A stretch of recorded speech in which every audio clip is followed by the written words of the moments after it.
tey ñu war a waxtaane ci match bi nga xam ne moom moo ki nga xam ne mooy équipe d'Allemagne contre Portugal donc Portugal de Cristiano Ronaldo l'Allemagne de milieu tey match bu nar a neex on a suivi aussi premier match bi entre la France bi nga xam ne def match bi ak Hongrie France-Hongrie dañuy def match ni un but partout donc poule bu nar a neex donc xam naa li ñu koy xamal mooy match bi ñuy jëm mi nga xam ne mooy moo opposé Allemagne ak Portugal. alors Cheikh ginnaaw bi ma la nuyoo donc nga defal ñu rapidement comme match baa ngi waaj a démarré bon di nga wax ne tey aussi ñun ñoo génn fii donc ci nature bi nii donc vous avez vu ça yi passé dañ doon gis derrière nous l'écran mais aujourd'hui on est là face ak sunu écran donc mais tey fii la ñu toog pour nature bi leen bëgg a jël ok pour mën a waxtaan ak yéen ci li nga xam ne mooy Jom Europe bi Cheikh maa ngi lay ziar. Awdi maa lay nuyu di nuyu téléspectateur BTV ak téléspectatrices yi di am contentement ak fierté dellusiwaat mais surtout di rafetlu bu baax a baax auditeurs yi nga xamante ne ñu ngi woo jamono bu nekk di encourager di féliciter par rapport ak li nga xamante ne moom la ñuy liggéey di ko def mais surtout remerciement yi ñu gën ko jagale ci BTV. waaw merci Cheikh maa ngi koy wax sànq déjà mën nañu jox tuuti rek ci match bi nga xam ne moom moo opposé woon la France ak l'Hongrie donc on a vu match boo xam ne match bu dense ak équipe hongroise boo xam ne dafa ñëw taxaw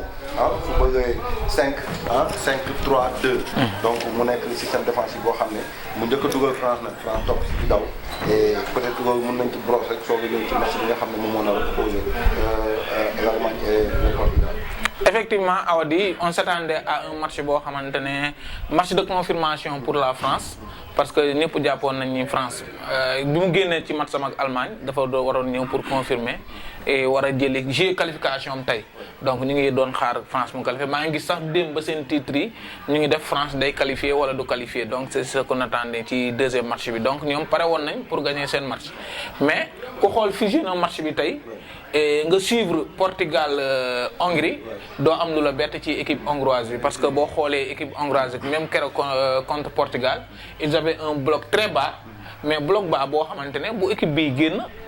équipe bi yëpp ay génnandoo moo tax parfois loolu leen dominer du tere ñu am ay occasion parce que l'équipe sort en bloc mais défend en bloc donc loolu moom la indiwaat boo xoolee contre Portugal jusqu'à la 85e minute on était 0-0 donc Portugal 85e la dugal am penalty 89e troisième bi dans les arrêts de jeu 92e moo am troisième bi donc ça veut dire que hongrois yi seen bloc boobu donc lu ñu liggéey la lu ñu xam la te la France yi attendait booleeg nag yi dugg yëpp tey avec la chaleur un match qui s'est joué à 13h bon français yi mën nañu am excuse ci lool mais on a vu une très belle équipe hongroise mais tamit on a vu une équipe française boo xamante ne ñëpp dañ ko doon jël teg ko mirage l'équipe la plus complète l'équipe la meilleure équipe on se demandait sax est-ce que équipe de France am na faille wala déet donc je crois que ak match bi ça va permettre aux commentateurs ñu jàngat ci lu bare quoi. bon li ñu ciy jàngat rek mooy li techniciens yëpp di wax une équipe n'est jamais parfaite joueur dafa am ay haut dafa am ay bas donc c'est à l'entraîneur c'est au staff technique que joueurs yi muy xoolaat parce que en France il y a beaucoup de personnes yoo xam ne ñu ngi critiquer le 4-3-3 de Didier Deschamps am ñoo xamante ne pour ñoom avec des attaquants comme Coman avec des attaquants comme Dembélé et mieux vaut jouer avec 4 attaquants que 3 attaquants bon donc yooyu yëpp ay kii la yoo xamante ne on peut y revenir Benzema rapidement rek boo xam ne il a joué pratiquement 2 matchs sans marquer de but est-ce que loolu benn doute ci moom. waaw en équipe de France Benzema il n'est pas là pour marquer loolu tamit bon on va me demander un numéro 9 comment il peut jouer sans marquer de but mais en équipe de France seen force li mu mës a doon mooy ce sont tous les joueurs qui marquent il y a Mbappé qui mais Benzema qualité bi ñu ko indee tey jii nii mooy le fait que mu décrocher créer le jeu c'est vrai que mayonnaise boobu ça jàppagul boobu ba léegi mais ce qui est sûr il est dans son tournoi Giroud mu ngi ci ginnaaw mais ce qui mën na bañ a créer ak ni ñu ko xamee ça va pas créer de doute ci moom quoi. Allemagne Portugal lan lañ mën a xaar ci match. waaw avant li ñu doon xaar bu fekkoon dañu fekk tey jii nii aw di la France mu gagné woon deuxième match am peut-être xëy na match bi dina doon na gën a demee neneen mais comme France perte na am na match nul tey donc avec 4 points ça va donner des chances à l'Allemagne parce que Allemagne fi mu nekk nii xam na ni moom sax mën na bokk ci ñiy xëccoo première place bi donc tey jii loolu dina gën a jox Allemagne beneen kii mais tamit dina jox Portugal ay idée parce que déjà tey jii bu gagné wóor na que ni su gagné match bi avec 1 point contre la France mën na terminer premier donc résultat France bi dina impacter trop ci match bi tey moo tax on va assister certainement à un match boo xamante ne ce sera défensif mais on va assister à un match boo xamante ne les attaques vont bouger aujourd'hui je pense très bien. Donc on va aller à Munich pour suivre le match Allemagne-France. waaw maa ngi doon bëgg ñëw xam naa on a 30 secondes ci placement équipe yi rek boo xoolee parce que on a une équipe portugaise boo xamante ne boo xoolee ni mu ñëwee woon keroog noonu la ñëwaatee tey avec les 11 joueurs toujours avec le même dispositif son 4-2-3-1 avec Cristiano Ronaldo ci kaw une équipe allemande boo xamante ne à la surprise générale parce que on s'attendait à ce que mu nekk équipe boo xamante ne day changer mais l'entraîneur a voulu maintenir son équipe devant nag toutes les critiques des grands joueurs allemands. Il y a les Rummenigge il y a les Philips ñoom ñëpp ils ont wax nañ ni tey Allemagne dafa war a dellu dans son système de 4-3-3 avec un attaquant de pointe donc bon l'entraîneur jàpp na ni moom il va maintenir le même système avec les mêmes joueurs. Donc qu'est-ce que ça va donner? Donc on va s'attendre à un Allemagne boo xamante ne avec son 3-4-2-1 avec Gnabry ci kaw. Bon, on va voir ce que ça va donner aujourd'hui. Donc si on ne gagne pas aussi. En tout cas, ce sera très difficile pour lui. En tout cas, c'est un entraîneur boo xamante ne quel que soit ses résultats, il va partir après l'Euro. Donc on va le suivre. xool nu muy terminer championnat. On va le suivre le premier mi-temps et après on revient inchallah. Mi-temps 2-1 en faveur de l'Allemagne. Alors Cheikh, on a vu seetaan nañ benn premier mi-temps bi pratiquement liñ ci doon wax commencement bi c'est ça qu'on a vu benn équipe allemande boo xam ne tey dafa ñëw ne moom dafa bëgg gagner wane carrément dafa bëgg gagner donc tey gis nañ aussi benn équipe Portugal wax na bëgg na ko trop mu ngi ci match bu baax a baax mais gis nañ peut-être ay quelques failles yu am au niveau de la défense ba Allemagne dugal 2 buts mais Portugal moo njëkk a dugal lañ mën a retenir ci premier mi-temps bi. waaw Awadi je crois comme ni nga ko waxee on l'annonçait en début d'émission parce que boo xoolee une équipe allemande boo xamante ne tey dafa ñëw vraiment pour chercher la victoire moo tax dès les premières minutes gis nga tactiquement ils sont positionnés en haut pour éviter les relances portugaises ce qui les a permis dès la 5e minute sur une occasion de but ñu am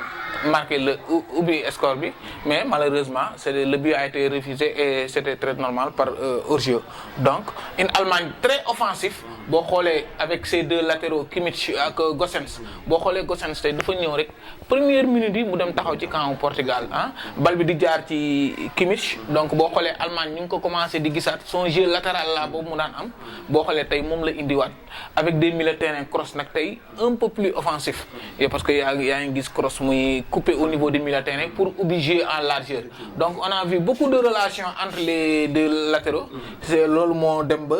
à la 15e minute contre le cours du jeu le Portugal a marqué son premier but sur corner contre-attaque bu doy waar sax bu doy waar. alors yaa ngi koy wax léegi nii gis nañu benn équipe allemande boo xam dafa ñëw rek assiégé wu ci front défense Portugal. alors est-ce que nekkul match France-Hongrie bi seen technicien am na lu ñu ci jot a xool parce que Allemagne su amee nul wala mu am défaite donc loolu baaxul ci moom te tey aussi coach bi sànq ñu ngi koy wax dès l'entame de cette émission coach bi tey mu ngi joué dafa loterie tey su peetee match bi yaakaar naa mun na sax bañ a xaar Euro bi jeex donc est-ce que nekkul loolu noonu moom moo tax mu jël ay risques demee offensive tey pour gagner ba marquer 2 buts de ak ci dynamique match bi lan lañ mën a xaar aussi tamit pour deuxième mi-temps bi. effectivement équipe allemande bi le résultat des Français dafay impacter carrément ci match boo gisee Allemagne ni mu ñëwee jël première minute Allemagne pouvait marquer dès les premières minutes dès les premières minutes 15 premières minutes Allemagne raté na fa ay occasion mais risque boobu mu jël dem ci kaw avec ses latéraux te boo xoolee équipe allemande bi c'est pas il a 2 bons récupérateurs mais loolu ce sont pas des récupérateurs comme on les voit en équipe de France ou on les voit en équipe portugaise quand tu me parles de Kroos Gundogan c'est plus dans l'offensive sur le plan offensif que sur le plan défensif loolu sax moo indi sur le but qu'ils prennent sur un corner dévié par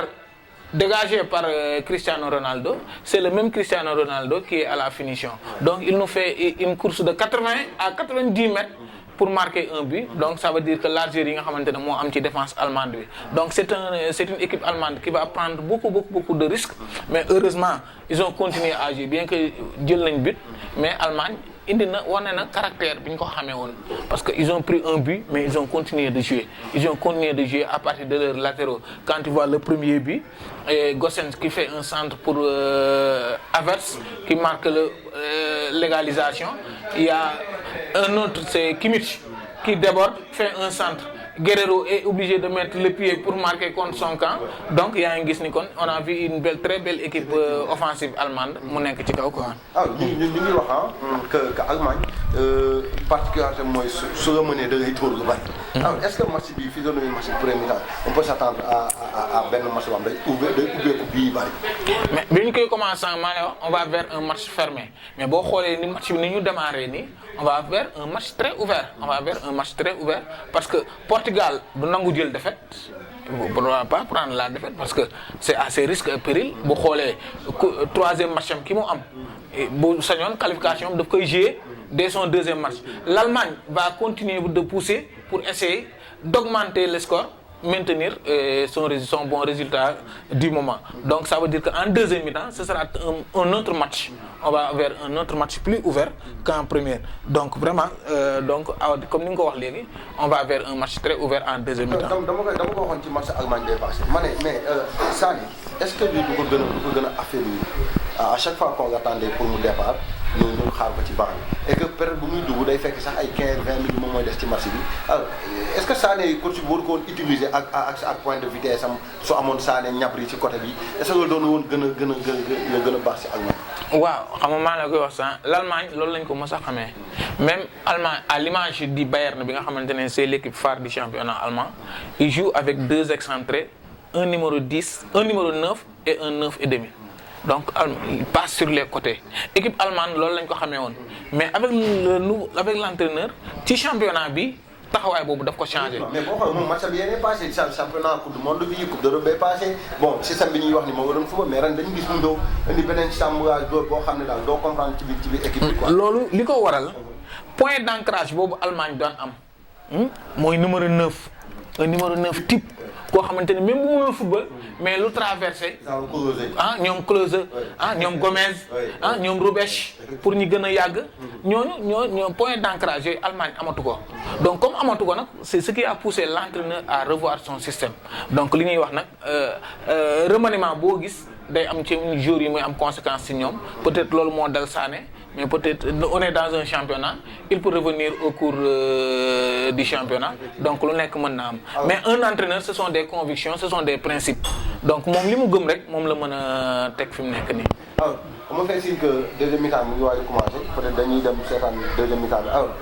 comme pronostic qu'est-ce qu'on peut attendre mën nañu xaar ay yenn yu yokk. oui certainement on va assister à des buts pour cette deuxième mi-temps là parce que Portugal nee na lu ma la wax sànq du toog Chris am na lu mu war a dabiwaat Allemagne ñëpp gis nañ Allemagne si Allemagne bu nekk ci jouram c'est une équipe qui marque des buts donc c'est sûr on va vers un match très ouvert on va vers un match avec des buts en deuxième mi-temps c'est sûr. Merci Amadou Ba. Cher on avait dit en tout cas fin du match Allemagne 4 Portugal 2 alors cher bii moom du ma sax sori quoi dama koy bàyyi bu avez dit on a assisté à un match boo xam ne tey match bu ubbeeku match bu bëri bi lañ mën a jàpp ci match bi tey. li ñuy njëkk a jàpp mooy l'Allemagne a gagné. Allemagne gagné na deuxième match am li ñuy jàpp mooy Portugal poule bi équipe bi ñëwaat nañ xaw na nivelé waat nañ déparé woon y a France 4 points Portugal 3 points. Allemagne 3 points Hongrie 1 point. bettul woon ñëpp loolu lañ doon xaar ci poule bi li ñuy njëkk a jàpp mooy l'Allemagne a marqué 4 buts li ñuy gën a jàpp mooy c'est le match le plus ouvert depuis le début du championnat bi ñu commencé ba léegi match bi bokk na ci match yi nga xamante ne on est à 23 matchs on est à 23 matchs bii moo ci amagum 6 buts yaakaar naa bu dul loolu match bi fi gën a ëpp bi c'est 3-1 donc 4 buts donc loolu mën nañ ko jàpp ci match bi loolu nag lan moo ko waral je crois que enjeu yi lan moo ko waral taxawaayu équipe yi enjeu wu match yi vraiment moo tax tey jii nii Allemagne comme ni ñu ko doon waxee en deuxième mi-temps il fallait que mu ñëw te Allemagne bu ñëwee gis nañ entraîneur bi li mu joué avec ces deux excentrés kooku dañ ciy taxaw awadi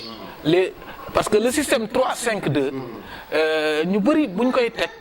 problème bi ce sont au niveau des latéraux ñaari excentrés di nga gis koo xamante ne il te met un latéral droit un latéral gauche am keneen koo xamante ne il te met des attaquants sur les flancs donc loolu nag liggéey bi entraîneur biy def entente bi war a mën a am ci entre les joueurs ba ñoom joueurs yi mën a dem replacement beeg déplacement yi loolu c'est très important et l'Allemagne a su le réussir avec ses deux latéraux boo xoolee sur le troisième but c'est Kimmich qui déborde sur le flanc droit il fait un centre qui atterrit directement sur la tête de Gosens donc c'est le latéral droit qui fait la passe au latéral gauche on n'a pas l'habitude de voir ça sinon à Liverpool parfois ñu gis ko foofu entre les deux latéraux là Robertson et donc gis nañ benn équipe allemande boo xamante ne en tout cas caractère bi ñu xamoon ci équipe allemande yi tey jii gisaat nañ ko un jeu très engagé un jeu poussé vers l'offensif donc on s'attend loolu lañ doon xam. pour finir noo gisee peut-être l'organisation de l'Euro ak déplacement yi affaire yooyu yaa ngi gis ne mu ngi gars yi ñu ngi koy gérer en tout cas c'est une très belle expérience bu ñu xoolee tey li xew Hongrie. Avec cette population là parce que même maa ngi dégg médias français yi nee nañ c'est le public hongrois moo indi match ni moo def match bi parce que. match bi ñoo dans les rues ay pétard gi affaire. c'est ça mais le gardien même l'entraîneur français ils ont dit que ils avaient des problèmes de communiquer entre eux bu ñuy wax du ñu déggante donc c'était un problème donc pour wax la ni déplacement yi le fait que ñu coupe d'Europe bi expérience bi ñu am peut-être ñi nga xamante ne ñoo organisé dinañ évaluer neneen mais en tout cas pour les sportifs on voit que ni c'est une très bonne chose. même ñu ngi wax sax que ni est-ce que final sax bi ñu ko indi Hongrie. waaw Hongrie parce que ak Covid bi Angleterre bi xam nga. effectivement gars yi ñu koy wax donc je crois que tamit c'est des bonnes réflexions parce que Hongrie man dégguma ko ci Covid bi lu bëri je crois que loolu si c'est mën na nekk. en tout cas Covid bi mu ngi fii Angleterre Covid bi bëri na fi donc certainement les organisateurs dinañ bàyyi xel yooyu yëpp ci biir kii bi mais ce qui est sûr ñu ngi ci en tout cas on est en train de vivre une très bonne organisation de l'Euro et sur le plan organisationnel vraiment tout se passe bien d'après li ñuy gisagum nii quoi vraiment. merci Cheikh encore une fois donc vraiment mbégte rek lañ amati toogaat ak yow nga tojoo ñu Coupe d'Europe bi comme ni ñu koy waxee à chaque fois Zoom Euro c'est pour vous c'est pour nous c'est pour tout le monde et voilà nous sommes là avec notre consultant maintenant Cheikh Diop qui a bien décortiqué match Allemagne ak Portugal bi aussi laa na tamit ci li nga xam ne moom mooy match France en tout cas BTV est là pour vous votre serviteur est là aussi tamit muy notre consultant Cheikh Diop continuer di abonné ci BTV continuer di seetaan BTV et on vous appelle les annonceurs avant finale bi donc ñu ñëw indi seen i annonce ñu mën ko di jàng aussi tamit ci li nga xam ne moom mooy BTV donc Cheikh peut-être ma bàyyi la kàddu gu mujj bon di féliciter aussi tamit wala sax di vraiment di kontaan trop ci internet bi nga xam ne à chaque fois ñu ñuy woo dañu bind di encourager Zoom Euro bi donc vraiment loolu tamit ñu leen di jaajëf bu baax a baax et Cheikh wax na ko sax donc Cheikh lan ngay tàggatoo gars yi ko beneen quoi. waaw li may tàggatoo mooy comme li nga wax sànq di remercier tous les internautes di remercier gars yi ñuy suivre di joxe seen contribution di wax seen xalaat ci li nga xamante ne moom la ñuy def ça montre que sénégalais yi rek bëgg bi nga xamante ne bëgg nañ ko football ndax loolu la est bien suivi Euro bi ñu ngi koy suivre bu baax a baax da ngay dégg ci léeg-léeg nga dégg ci ay commentaires yoo xamante ne sax vraiment loolu yëpp day wane liggéey bi nga xamante ne BTV mu ngi koy def donc moom it vraiment ñu koy féliciter bu baax a baax à travers votre personne et kontaan si ñëpp di leen jox rendez-vous ci beneen émission incha allah. Merci, j'étais avec Amadou Ba, il sera aussi ci montage bi ak diffusion bi donc BTV prochainement beneen match ñu ñëwaat ak yéen Zoom Euro merci au revoir.